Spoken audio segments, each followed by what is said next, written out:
Hayyee ashama akkam jirtu hordoftoonni chaayinaalii kiyyaa hundi keessanuu jirtu baga jiraattanii akkasumallee hordoftoonni chaayinaalii kootii kan taatan marti keessanuu hedduu galatoomaa isiniin jechuun barbaada guyyaa har'aa jechuudha. Hundi keenyayyuu nyaata tokko yeroo hojjennu kallattii garaagaraatiin hojjechuu dandeenya yookaan immoo kallattii adda ta'een hojjechuu dandeenya jechuudha.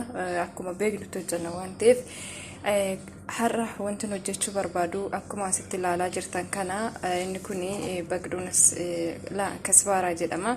Kasbaaraadha yeroo waraqee nabu hojjedhu wantoota hedduun itti dabala ani jechuudha. Baqduunis itti dabala, kasbaaraa itti dabala, noonoo itti dabala. Akkasuma asitti immoo akkuma argaa jirtanii kuusaadha, dinnichaadha, kaarotiidha, wantoota kana jechuudha. Shunkurtiillee dabalatee timaatimillee itti dabala jechuudha. Hanga xumura viidiyoo kiyyaa waliin yoo turre waa hedduu walirraa barachuu walirraa hubachuu ni dandeenya. Hanga xumura viidiyoo kiyyaa na waliin turaan affeerraa kiyya. Hayyee tolee deebi'ee dhufeetiin jira jaallatiyyaa. Akkuma beekamu asitti kuni dinnichaadha argitanii jirtu. Kuni kaarotiidha akkuma duratti isinitti agarsiise. Asitti immoo kuusaadha. Asitti immoo timaatimii fi shunkurtiidha. Jalatti immoo kasbaaraa baqduunis noonoon ni argama jechuudha. As keessatti qaaraa nama gubdu ishee qaqalloo sanillee itti godheetiin jira. Asitti immoo akkuma ilaalaa jirtan loomiidha. Loomiin cuufiitiin jira saalsaadha. Asitti qimamii akkuma argaa jirtan kana qimamiin kun gosa hedduurraa kan maddeedha. Ni beektu jedhee na yaada maqaa isaanii isiniif waamuu baadhee tarii gurraachi kun maal inni jechuun keessa waan hin oolle waan ta'eef gurraachi kun loomiidha jechuudha. Loomii daakamaa jechuudha. Amma kana qimamii itti nanna. Qimamii kan itti nannee geeffannee jira. Dursa irratti ruuzaa itti naqna. Ruuzaa yoo itti nannee geeffannee akkanatti itti naqannee jirra ruuzaa. Sana boodatti loomii itti naqna.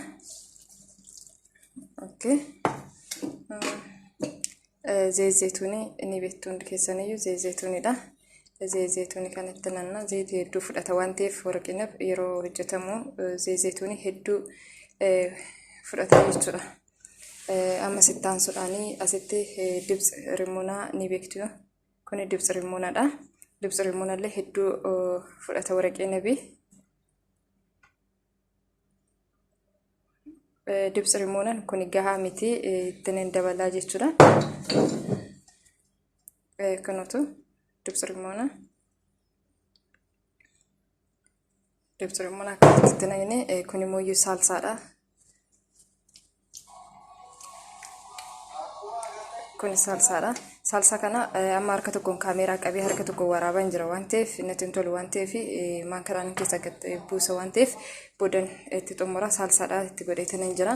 Amma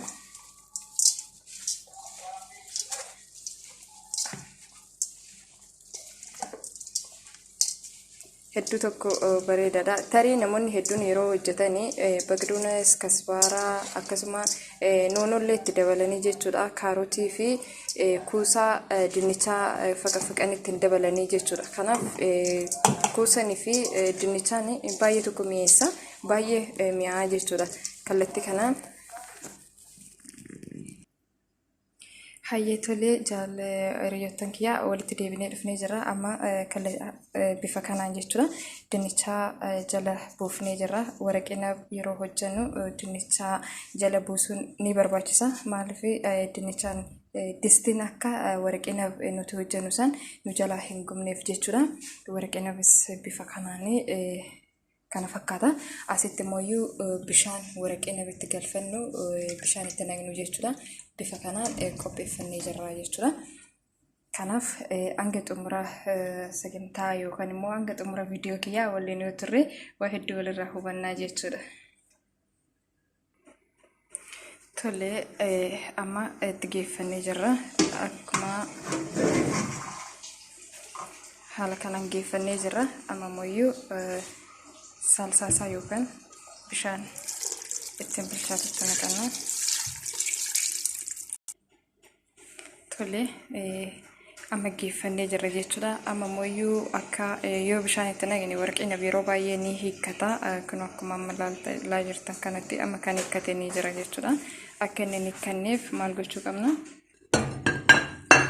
Sahaanii akkasii jechuudha. Sahaanii cabuu hin dandeenye fuunee maal goona irra gadi goona jechuudha. Akka inni nu jalaa hiikkatee ol hin baane jechuudha. Akkanatti irra gadi goonee jirra. Sanaan booda ni abiddarratti goona jechuudha. Sahaaniin kun hin cabu tarii yoo inni tuqee hin cabu jechuun keessanis waa hin oolle. Sahaaniin kun hin cabu yoo abiddis tuqee yoo inni illee tuqee jechuudha. Kana fakkaataa har'aa fi waraqina waliin hojjannee jirra. Marsaa itti aanutti immoo wanta biraatiin hanga walitti deebinutti asumaan turtii gaarii isiniif haa ta'u isiniin jechuun barbaada. Warroonni maatii kootaa ta'an hundi keessaniyyuu galatoomaa ulfaadha isiniin jechuun barbaada. Turtii gaarii.